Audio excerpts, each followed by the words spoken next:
me well? Okay.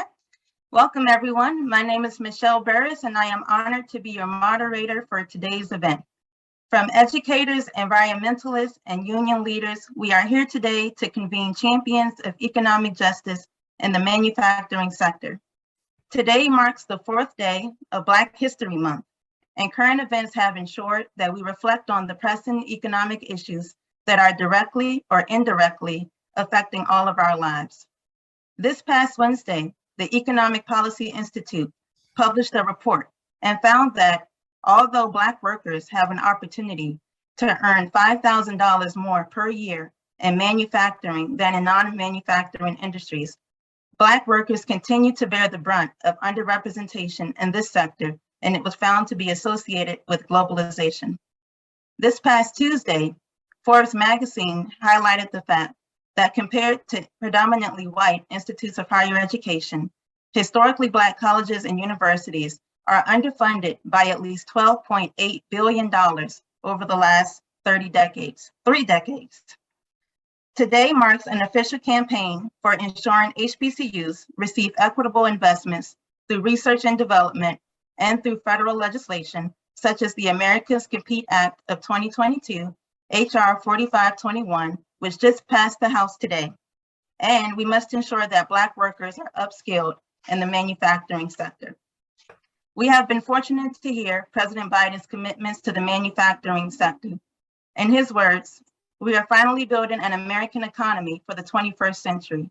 And I urge Congress to continue this momentum by passing legislation to make America more competitive, bolster our supply chains, strengthen our manufacturing and innovation, invest in our families in clean energy, and lower kitchen table costs. Today, we have an opportunity to build momentum and learn how we all can be involved in dismantling systemic poverty and racism through identifying manufacturing pathways and careers for workers and ensuring that there is entry into the middle class. In the words of the late Congresswoman Barbara Jordan of Texas, what the people want is simple. They want an America as good as its promise. Many of us know the name Dan Sweeney, the man behind the vision of today. I am honored to introduce him. In 1982, Dan Sweeney laid the foundation for manufacturing renaissance as an aftermath of the closings of thousands of manufacturing plants in the Chicago area. Under the first Black mayor of Chicago, Mayor Harold Washington, Dan Sweeney convened local and community champions to save industrial jobs. A former union leader, machinist, and an active participant in the civil rights movement through the Student Nonviolent Coordinating Committee, it is my great honor and privilege to introduce to you all Dan Sweeney.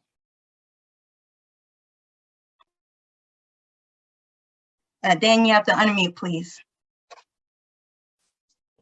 Okay. Again, thanks, Michelle, for the very generous introduction. It's my pleasure to be here today and to be with the launch of this campaign. Over the last year or 2 years, there's been increasing discussion throughout the country about the importance of manufacturing and the need for research and development, the need for new technologies, the need for different trade policies. After 40 years of experience in the manufacturing sector and in industrial communities, we know that if there's a growth of manufacturing under the current industrial policy, it will increase, and let me say the word increase, income inequality and the polarization of our society. So while Manufacturing Renaissance is an advocate for the growth of manufacturing, we insist that as much money that is put into new technologies, into research and development, must be invested in inclusion, making sure that manufacturing becomes, again, the tide that lifts all boats. We are particularly focused on the needs of the Black and Latino community, but what we're talking about and what we're proposing through House Resolution 5124 applies to all communities who've been affected by deindustrialization throughout the country. We entitle our industrial policy deliberately Inclusion in Industry 4.0. And by saying that, we mean we embrace new technologies and they have to be used in every aspect of manufacturing, whether it's artificial intelligence, robotics, digitalization. But again, as much money has to be put into a school system that allows young people of color to come into the manufacturing sector. There has to be support for the manufacturing sector at all levels. So about a year ago, we reached out to a range of organizations and recruited some fantastic partners that include the Progressive Democrats of America, Democracy Partners, the Century Foundation, the Great Cities Institute at the University of Illinois, the African American Policy and Leadership Institute, Trinity United Church of Christ in Gary, Indiana, the Democracy Collaborative, and Solidarity Economy. And this is a team that's been working really, on a volunteer basis over the last year to bring about what we'll discuss today. So our key points in our presentation today is, first of all, that manufacturing matters. It's the essential foundation for a sustainable society. Even if you're, first of all, the manufacturing has the highest job multiplier of any sector. So each manufacturing job creates at least 5 other jobs, and that number is increasing in other sections of the economy. Whereas the service sector, each service sector job creates only 1 job in the economy. In a retail sector, each retail job creates only 1/4 of a job in the economy. So even if you're not directly involved in manufacturing, you want to see a strong foundation for our manufacturing sector. Manufacturing is the only sector that can solve the climate crisis. I mean, we need lawyers suing companies. We need to have demonstrations. We need actions. But finally, it's going to be new processes and new products that dominate, and become, throughout our society, that's going to address and to solve the climate emergency that we face.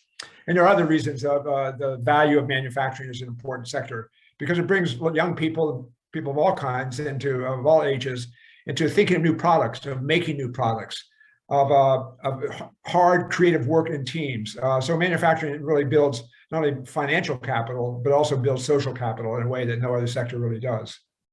The next major issue for us is that manufacturing is far from dead. We lost thousands of companies and millions of jobs beginning in the 1980s.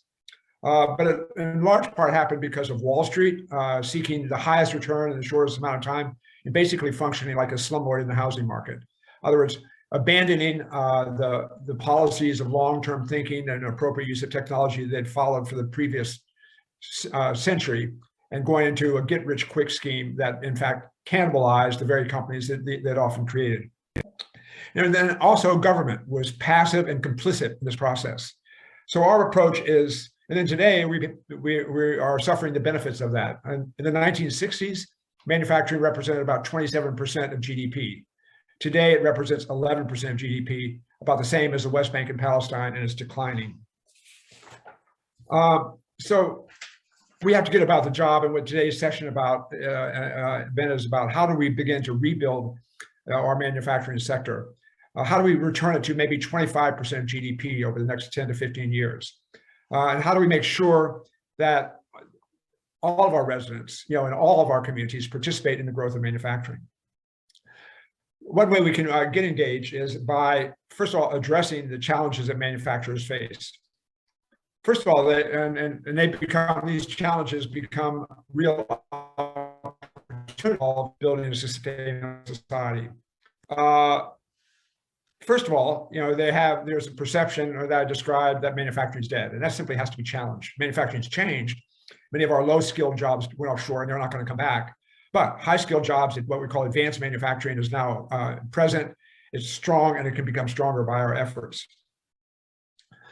A second major problem is the issue of what we call the skills gap.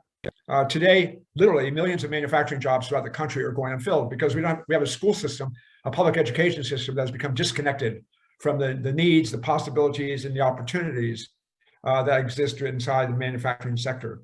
So our coalition is profoundly committed to broad-based reform of our educational infrastructure. This is not just about a junior college program or a community college program for 6 weeks that gets you a certificate. This is a program that needs to begin in kindergarten and preschool and go all the way to post-secondary education, introducing young people to the realities of manufacturing, the challenges of it, the opportunities that exist in the manufacturing sector. And yet another major issue that faces manufacturing, and it has to do both with the skills gap as well as ownership, that the baby boom generation, of which I'm part, is now retiring in its millions from all aspects of manufacturing, from ownership to engineering, to product development, and to production. And so, for example, in manufacturing, 90% of manufacturing companies have less than 100 employees. 90 to 95% of those companies are owned by whites. 60% of those companies have no successor or no succession plan in place or are in danger of closing. This becomes an opportunity for the purchase of these companies by employees, by Black and Latino entrepreneurs, by Native American entrepreneurs, both retaining and saving these companies, but also diversifying the manufacturing sector. And finally, to meet these, these objectives, we've turned and worked with Congresswoman Jan Schakowsky and her staff, and she's advanced House Resolution 5124, a bill that really puts in motion the resources and the vision, the ideas that can really retain and rebuild our manufacturing sector. So let me turn it over to my partner, Andy Stetner from the Century Foundation. Yeah, I'm gonna. Thanks so much for all of you for being in the meeting today. I'm going to talk about two pieces of legislation that are moving and are part of this campaign. And it's so exciting to be working with Manufacturing Renaissance at this critical moment. Like Daniel said, America has kind of recognized the critical role of manufacturing and wealth building and in creating a more equitable economy. So we came together last year with Jan Schakowsky in the House of Representatives to create a transformative proposal. It's called the National Manufacturing Reinvestment Corporation Act. It would establish a new manufacturing reinvestment corporation in the Department of Commerce at a $5 billion level per year over 5 years, rather than a separate, part of the White House. It would be a corporation with board of directors representing both key agencies, as well as small and large manufacturing companies, unions, environmental and community groups. And it would have a goal of developing and implementing a national manufacturing strategy, both to kind of get to what Dan was talking about, our 20% of GDP being from manufacturing by 2035, but also reducing greenhouse gases to net zero by 2030, and ensuring the diversity of ownership and workers in manufacturing is representative of the local communities that they're living in by 2030. It's patterned after the Neighborhood Reinvestment Corporation, which is so effectively transform communities through community development and housing organizations. So it's a national corporation that would fund a series of local manufacturing renaissance councils, competitively bid across the country. Each of these councils would work to create a bottom-up economic development strategy, including objectives and provisions for labor, community, industry, and public sector in its governance. And it would have the authority to implement the proper programs for the regional area in 3 major areas: skills, educational infrastructure to close the skills gap, but also critical work around wraparound services so those who are getting skills training and education can succeed. Diversity, equity, and inclusion work, both in terms of ownership and in terms of working with companies to become themselves more inclusive. In addition, capital access and economic development, giving communities the ability to stand up new industrial banks or industrial finance corporations suited to their local needs to rebuild and retain manufacturing. And then lastly, a set of activities around job retention, early warning services, and ownership succession strategies. So for those aging owners and other companies in distress, that we can make sure that those jobs are retained. So both money to invest in the manufacturing capacity in regions, to retain the industrial capacity, to make the sector more inclusive, and to have a skills gap. So, this is our provision. It's introduced by Jan Schakowsky. We have other members of Congress, both, moderate Democrats like Tim Ryan, and also progressives supporting this legislation as it moves forward. But, like we work here in Washington, where I'm based, you're always looking for opportunities to include your ideas in larger pieces of legislation. So today, the House of Representatives passed the America Competes Act. This is a really historic moment. It is after last year's passage of the U.S. Innovation and Competition Act, it is a major multi-billion-dollar manufacturing investment. I see my friend Joel Yudkin on the call, that people like Joel and I have called for many years. When we think about our international competitors, whether they be China or Germany and Japan. These are countries that have invested large-scale resources in their manufacturing sector. We have not done it in the U.S., and this is really the first time that Congress is poised to do so. The America Competes Act includes a variety of provisions. Critical among them is one that is very similar in its thrust of regional economic development, bottoms up work like Dan was talking about with the Manufacturing Renaissance Councils. It's called a Regional Technology Hub Program. It'll be a $7 million competitive grant program that would give communities that want to innovate in advanced manufacturing and other technologies resources to develop those companies and to create skilled workers. We were able to successfully, when that provision passed through the House Science Committee, to add key language to it, to make organizations like Manufacturing Renaissance eligible for funding through this program, to make one of the goals of this program to have underrepresented communities participate in advanced technology and manufacturing. And I think even more clearly ensuring that this funding, a portion of it, go to underserved communities that have within them an historically Black college university or an other minority serving institution. That is now would be a requirement that a portion of the funding go to those communities through this bill. So this now has passed the entire House. This is now a version that passed last year in the Senate. And I heard both Republicans and Democrats have talked about wanting to agree on the differences, God willing, by this spring. So we have a campaign. We hope you to sign on our campaign. Our goal is to build support for our flagship legislation and also to make sure we pass this legislation this year and retain critical components around diversity, equity, inclusion in it. Thanks so much, Michelle. All right, thank you so much, Andy. I'm now going to pass it to Alan Minsky to give remarks, please. Thank you so much, Michelle. Thank you, Andy, and thank you, Dan. Progressive Democrats of America is, as it sounds, it is an organization, a national organization. We both do lobbying and policy advocacy, and we've been very involved with elections as well.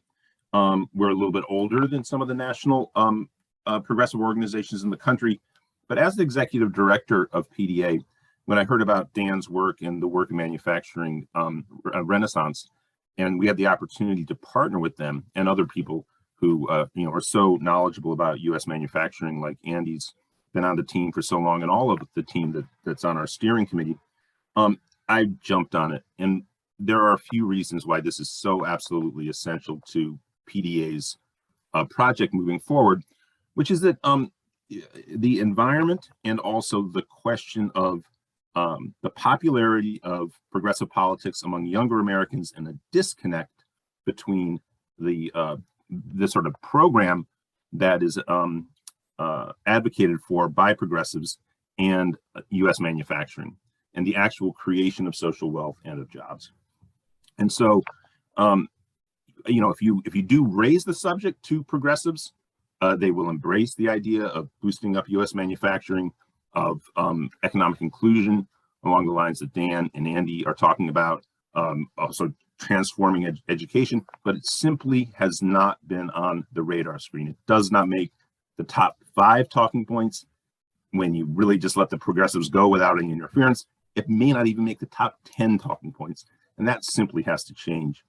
And I do want to say this, obviously, I'm partisan in regards to heightening the significance of progressives, but if you do look at polling, and I know, of course, historically, younger people do tend to be more progressive when they're younger, and there's a drift towards being more conservative as they get older, but that is very, very pronounced right now in the United States of America. And I'm a Gen Xer. It wasn't that way in my generation. And at the very core of the politics of the younger generation, in a much more heightened way than older Americans by an order of magnitude, is the global environmental crisis. And again, the same disconnect exists. Obviously, all of us, and you talk to people about this and they recognize it, high-tech manufacturing is absolutely essential to anybody's sense of how the global climate crisis is addressed. And the United States of America, of course, has been through all sorts of international conflicts over the last 75 years about energy systems and energy supply. And here is an opportunity by boosting U.S. manufacturing to have the United States of America be central to the solutions globally for the climate crisis, but manufacturing is central to that process. Again, a huge disconnect. You talk to 25-year-olds, 30-year-olds, 35-year-olds. The environment is absolutely top of their list of what's important. The idea that then in public policy, they have to motivate domestic manufacturing is not yet in their thinking. So I just want to say, I think this is an incredibly hands-on, real-world project, a manufacturing renaissance on the front lines of trying to boost and lift manufacturing. The environmental groups would have a table at all of those councils that Andy described. And again, I think this is something that younger Americans and progressive Americans across the country need to hear about. And I'm thrilled to be a part of this and to advocate across the progressive movement to other progressive organizations going forward about the centrality of manufacturing and the brilliance of the manufacturing renaissance strategy and Schakowsky's bill. So thank you. Thank you so much, Alan. Thank you, Andy and Dan. This is David Robinson from Manufacturing Renaissance. I want to welcome all friends and colleagues. So glad to have all of you with us. We're going to take a little bit of a show and tell break and share with you the work of Carl Davidson, who developed our website, and introduce you to your moderator officially, Michelle Burris, who's a fellow over at the Century Foundation. So I want to turn it over to Michelle and Carl. Please walk us through the website. Okay, I'll try to make this relatively speedy. Our website, has many functions to it. It should be enabled to capture your attention, to give you a quick overview. It should also allow you to dig deeper so that you can learn different things. So when putting this together, we've tried to combine those different things. Right up front, we tell you what it's about. We have our graphic there, and we tell you when we want to pass a critical bill, and we have a button there that you can design so you can send us an email message right off the bat. The second line here, basically, this probably won't change all that much on a website. Some parts of a website should change all the time, but this part is where we go into what we're all about in a number of different ways. Here's the actual text of the bill, HR 5124. Here's a short fact sheet on it. Here's an article on it written by Andy from the point of view of its impact on wider sectors. And here is some of the theory behind it, a piece written by Dan. So you can, through these four different things, you can get an idea of what HR 5124 is about, either once over lightly or in depth or somewhere in between. Then we want to show you who just some of our partners are. Hopefully this will grow. But here you see we have Progressive Democrats of America, which is our electoral arm for the moment. We have the Great Cities Institute, Century Foundation, Democracy Collaborative, which has done a lot of solidarity economy work and helping to set up worker cooperatives, and of course, Manufacturing Renaissance, the African American Leadership Project, and so on. Democracy Partners, which is a great helper with the things that we do in Washington, D.C. This part of the website changes. Hopefully, I try to make a change on it at least several times a week, if not every day. And these will be things that are happening that we're doing, or that explain in some detail some different aspect of it. We had a meeting with the Department of Commerce, and so we have the YouTube that we can actually watch as that meeting goes on. Here's an article about how steelworkers took over a small steel firm. This is about the importance of some of the stuff that Dan ran down about the multiplier effect of manufacturing jobs. Here's how the Green New Deal works and requires a solidarity economy. One of my shorthand definitions of HR 5124 is it's the enabling act for the Green New Deal. It's much more than that, but that's one part of it. Here's how the different questions of employment, the shortages that are found in manufacturing because of failures of our school system. Here's some of the work done by one of our partners and some of the other work that's going on. Down here, that just so this is the initial core team, the work of pulling this together. In case you want to know, a lot of people want to ask the question, well, who's really behind this? Well, here's who's really behind it. So we just put that up there to let you know. And we have all sorts of letters of endorsement coming in, so as they come in, we will list them here. Here's our latest and most exciting one. The Chicago Teachers Union backed us and stressed our integration with the schools education. Here's a couple excerpts from it, but if you want to read the entire resolution with all the whereases, you can go right here. Here's a prominent political figure, Toni Preckwinkle. She's been on board from the very beginning. And we lead to her letter there. So that's about it. And these, I think the key thing about a website is it should enable you to contact us. It should enable you to find out stuff about us, and it should change a good deal of the time so that each time you go there, you find something new. So anyway, welcome to the Manufacturing Renaissance campaign's website. Thank you for Michelle, you have anything you'd like to add? Wonderful. Thank you so much, Carl. I'll add a few things. I'll just say we're very excited to have the endorsement of the Thurgood Marshall College Fund. We know that in recent times, it's been a lot happening with historically Black colleges, particularly the bomb threats, and we stand in solidarity with ensuring that historically Black colleges and universities have equitable investments for research and development. And I also want to plug that Andy Stetner and I at the Century Foundation, we will be writing a commentary on our celebration of the passage of the Americas Compete Act, and that will be coming out late next week. So we ask that you view that commentary on our website when that'll be available. So I'm not going to prolong the time. I'm going to bring back David Robinson, and I know he's humble, but I'll give him a brief introduction. David Robinson comes from a lineage of parents who really advocated particularly for the Black community. He's an award-winning reporter for the Detroit News formerly, and also the Black Press. David Robinson is also a fellow HBCU alum and the Director of External Affairs at Manufacturing Renaissance. So it's my honor and privilege to bring up my second moderator, David Robinson. Thank you so much, Michelle. You got me. You surprised me. We weren't going to do that, but I'll take it. Thank you so much. Thank you for everyone that has already spoken and really kind of laid the foundation for this important work that we're doing. And I want to remind everyone that the website is really the clearinghouse for all of this information, as Carl had suggested. And we want to encourage you to send your colleagues, members of your network, if they have interest in this issue, please do direct them to the website, mrcampaign or mrcampaign.net. And we'll show it again, of course, at the end. Now we have a very, what we thought would be a really useful segment. We wanted to bring certain voices that represent segments of the manufacturing ecosystem in some of the areas that we're focusing on in our work.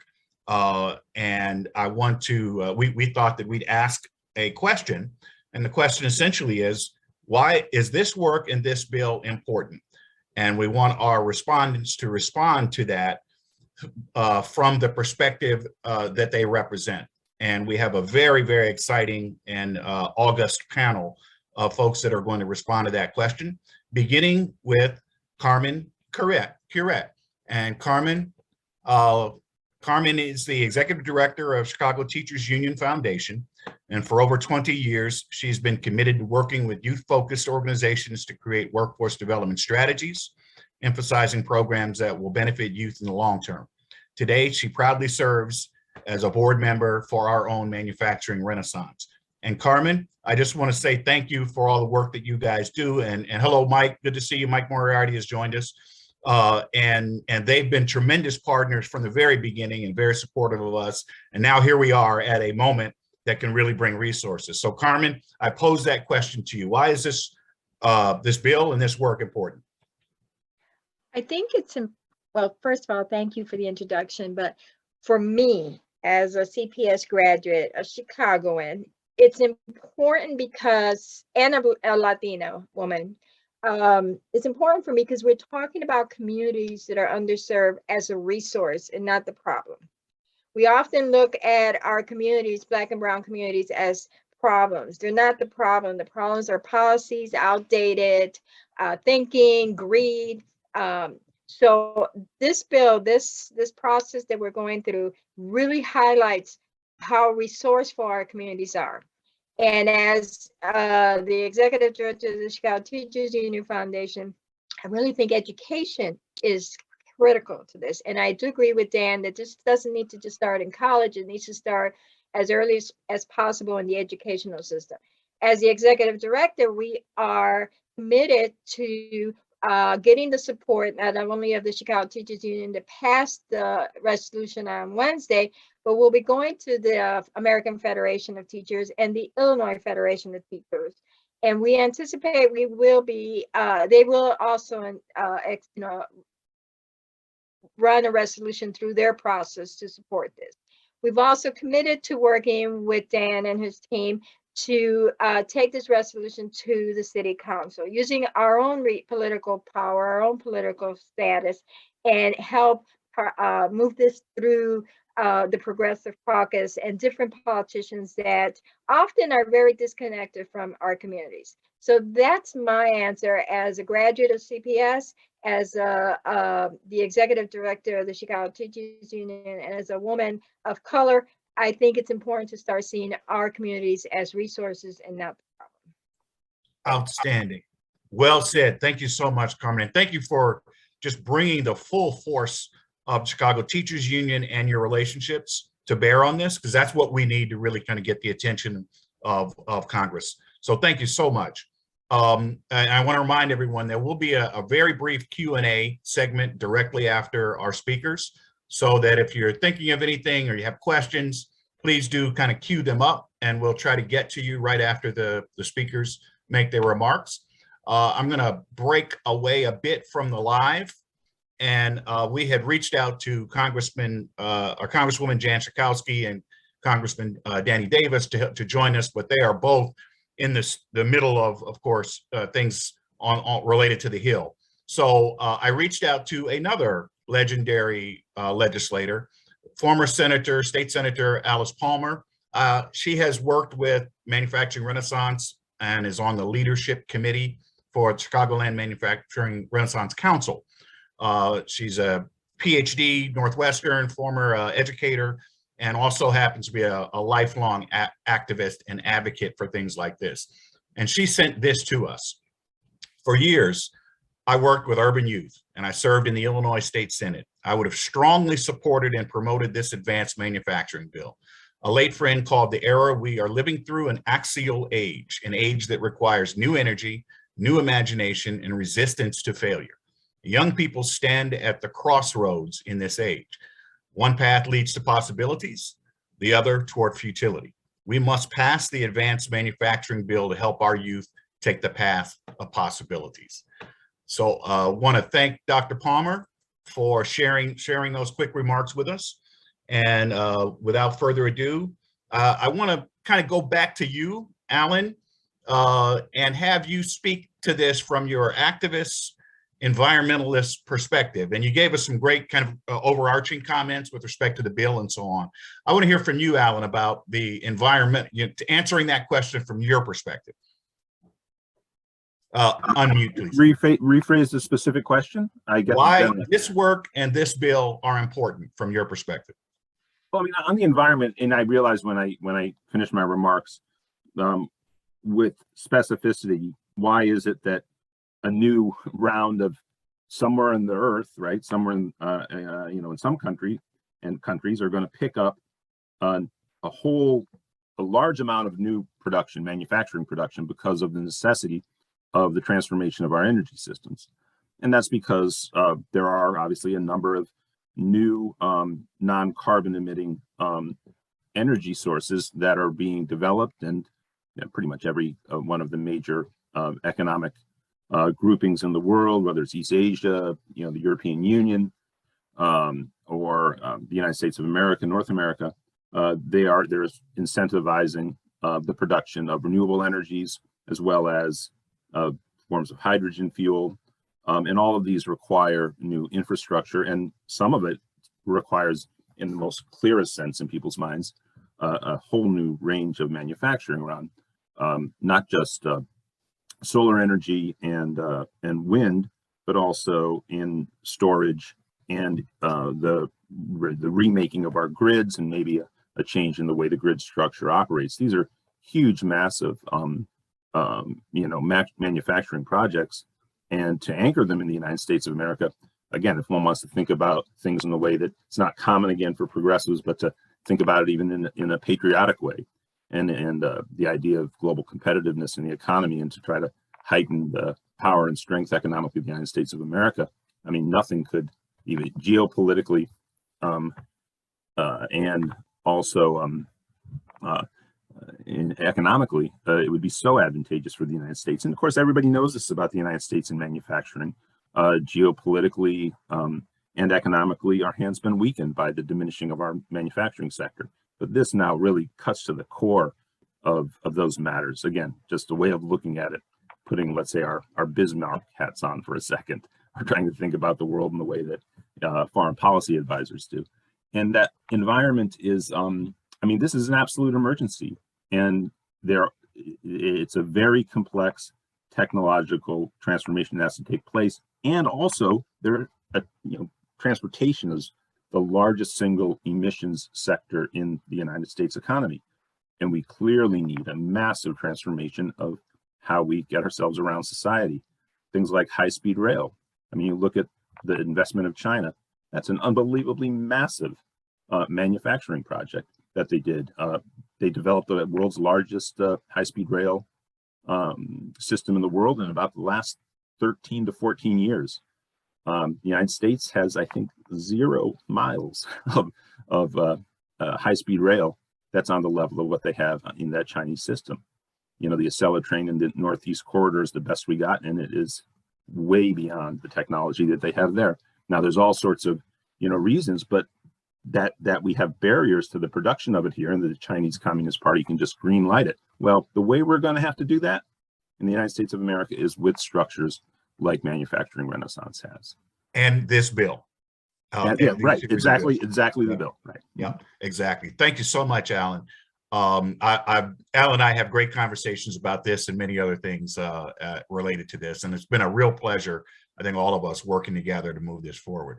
Let me move directly to another one of our working partners, great friend, rabid Bulls fan like myself, and also happens to be a very brilliant person who heads up the University of Illinois Great Cities Institute. Dr. Teresa Cordova is the director of the Great Cities Institute.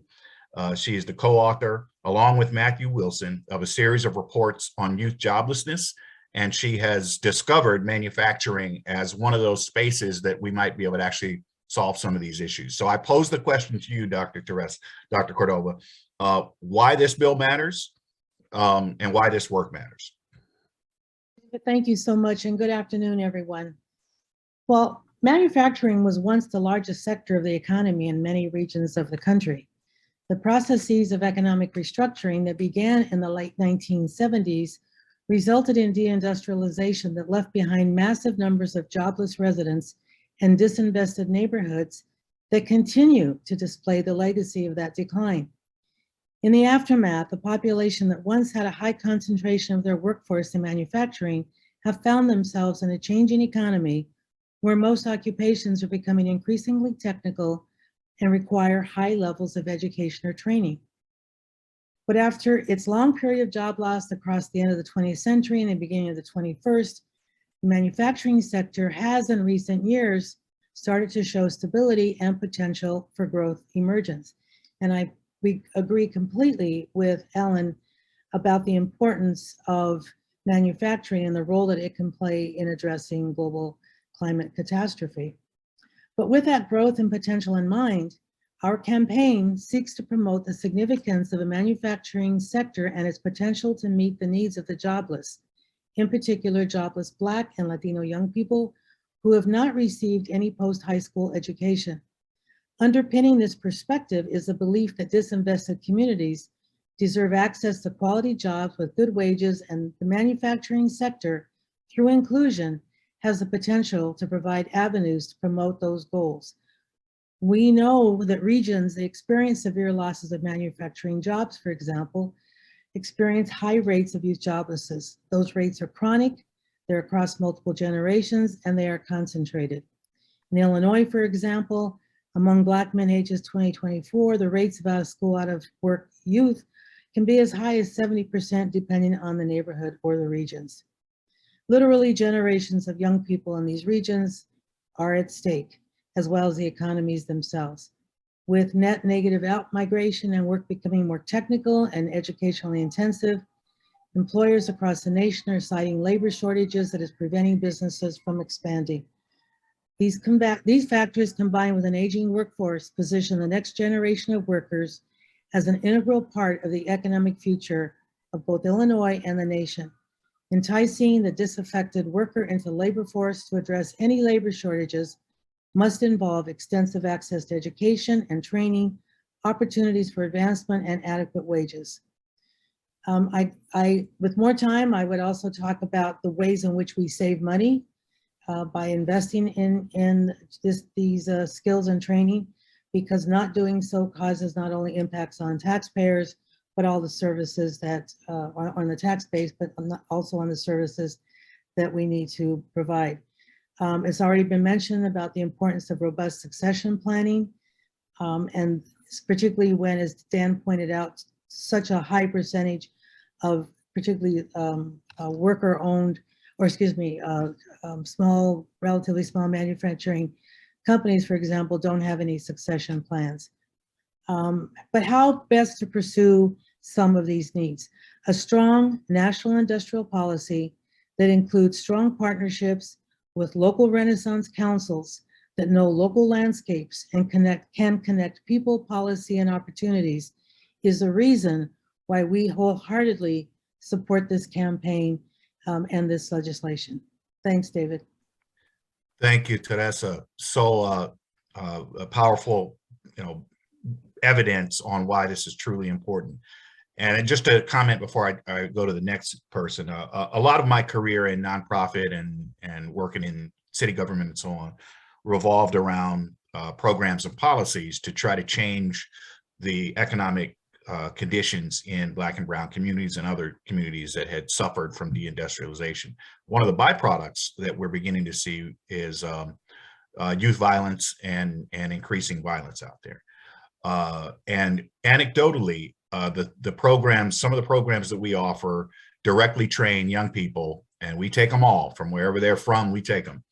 And we train them CNC machining and advanced manufacturing skills, put them into work, and we wrap around social services and the various things that they might need in order to be successful.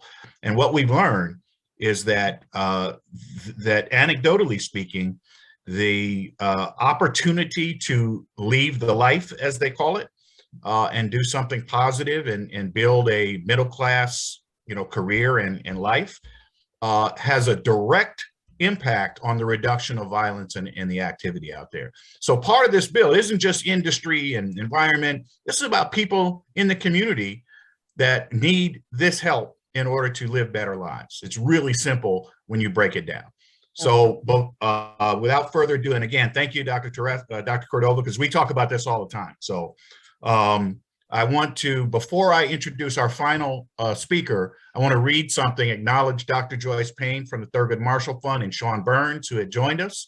They have been on this thing with us from the beginning. I just want to read a quick statement that she sent over to us. For those that didn't see this, in the chat, I want to read, on behalf of the Thurgood Marshall College Fund, I'm pleased to join this important conversation. The old model of high school to college fails to meet the growing demand of the American economy. Public HBCUs continue to play a major role in linking education to the realities of the American workplace. Please take a look at the fund's newly created National Black Talent Bank. And let me make sure I see it here. and Center for Social Justice. And I think we have a rep on the call from the National Black Talent Bank, which is very exciting. This means that we're beginning to pull together. And I want to give a shout out to Doug Gamble of Manufacturing Renaissance and his work with Reimagine Appalachia, because poorer communities, such as in Appalachia, had also suffered equally. So all of us are in this together to rebuild the economy, rebuild our communities. And finally, let me introduce a friend, a colleague, a mentor, Dr. Michael Bennett, a professor at DePaul University, but more than that, longtime activist, longtime advocate, and really someone that's lent great thinking to this movement and to our work. And he is also with the African American Policy and Leadership Institute. Michael, why is this work important? Why does this matter? Well, thanks for the introduction, David. And I truly appreciate all the comments of those who come before me. But one of the things about HR 5124 is the fact that it speaks to what we know and what we can see.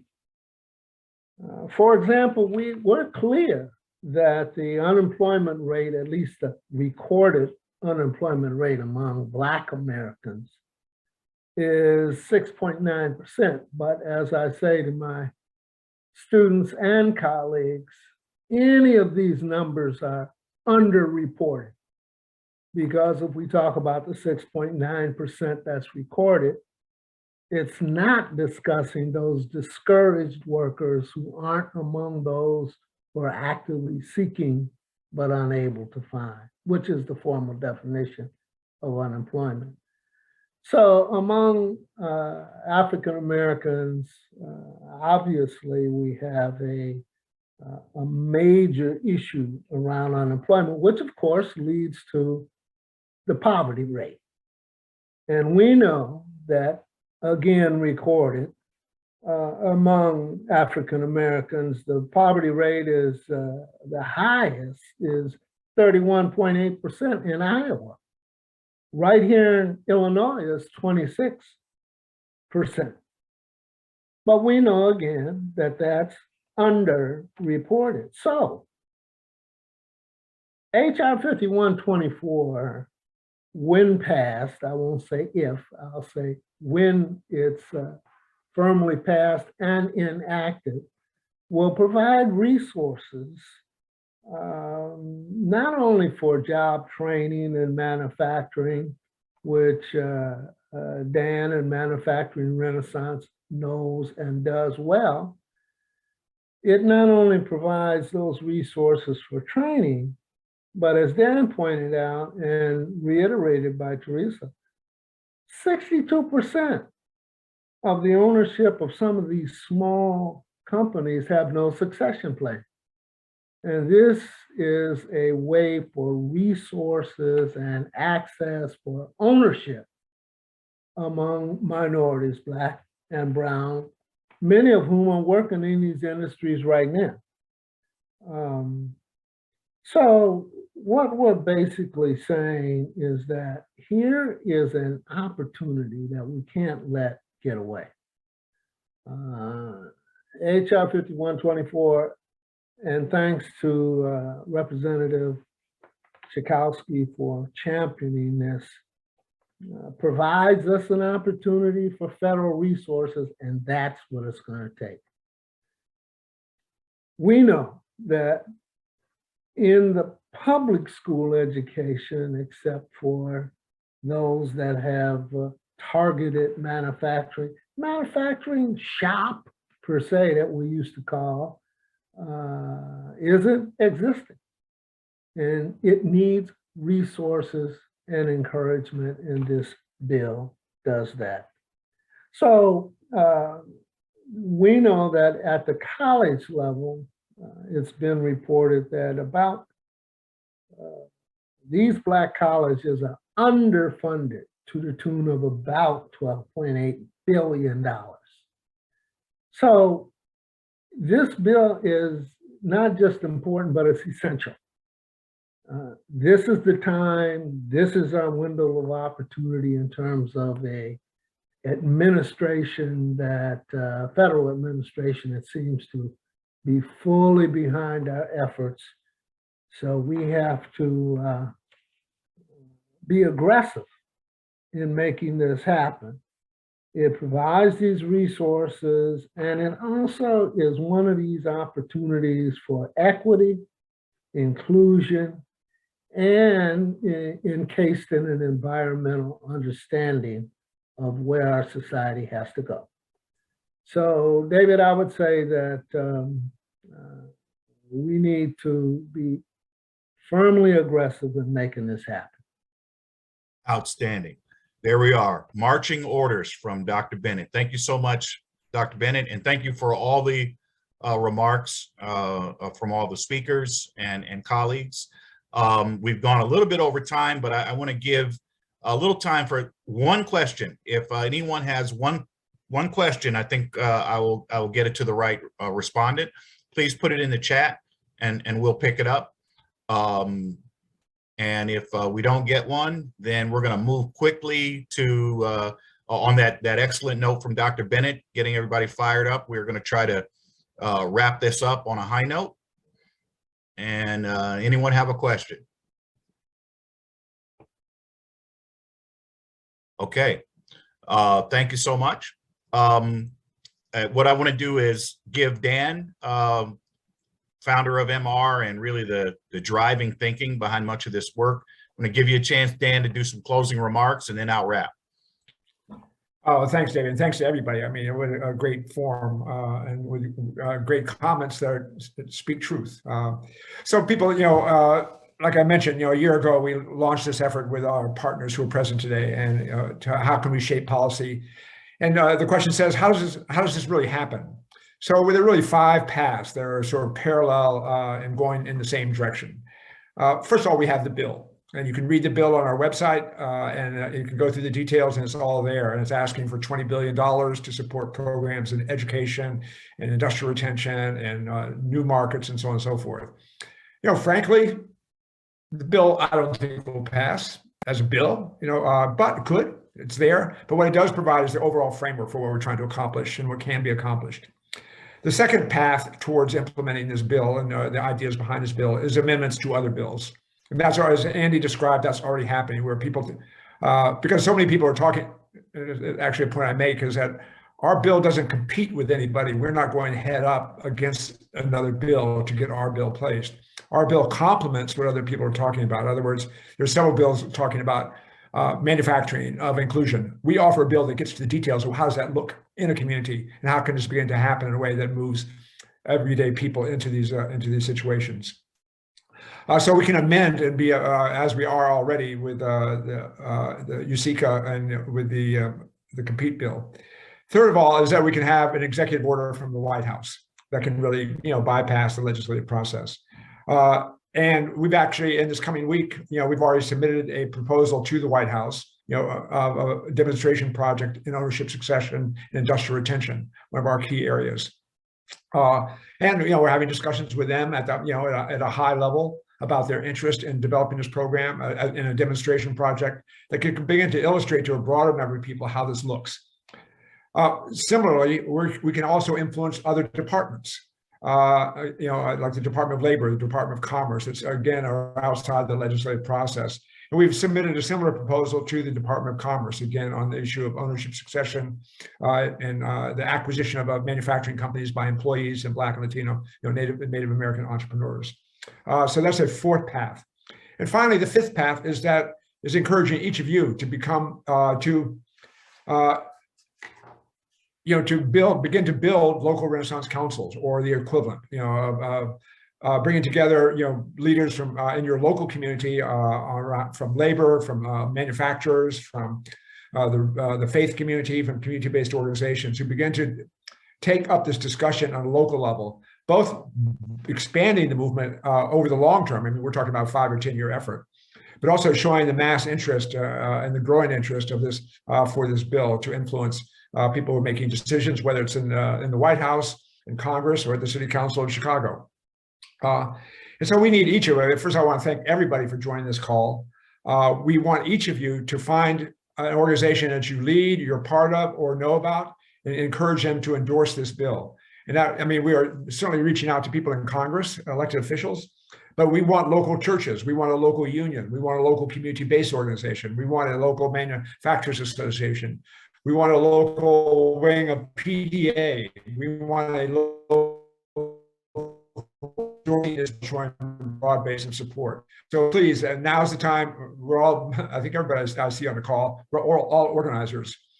We need to make this happen in the way that Michael Bennett said. This is urgent. The time is now. It's really the time of a generation, and we need to be there and make the demand. And we may not. Who knows how we'll succeed? We think we will succeed, but if we don't ask, we will never succeed. And so we ask you to get involved and to stay in touch with us. So let me turn it back to you, David. Again, thanks to everybody for your time and your participation. Absolutely. Thank you. And I want to thank my team that helped put this together, Michelle, Carl, Chris, a number of other folk. I want to thank the Manufacturing Renaissance campaign team, the entire leadership group, and everyone that has joined us. So I want to reiterate, please go to the website, and it's been posted in the chat. Mark in there, endorse the bill, send us a question or a comment. Please do become active and engaged in this process, because it will benefit you as well. So all of us that have been in this work for so long, and now we're have what I believe is a perfect moment for us to put the appropriate pressure on. We have a bill that reflects all of the issues that matter to our specific viewpoints, but certainly to the industry, the entire manufacturing ecosystem. Time is now, folks. Let's get on this. So I encourage you to join us in this, and feel free to reach out to any one of us to if you want to get even more active. We're certainly open to that. I want to turn it over to Michelle just to finish us off, and then we can wrap this thing up. Yeah, you covered most of it. We'd like to thank you, everyone, for your participation, your time, and your presence, and we look forward to working together. And as everyone has already said, we can't work in silos. It's going to take a very collective effort, so we look forward to working together on this work. So have a lovely weekend, and happy Black History Month.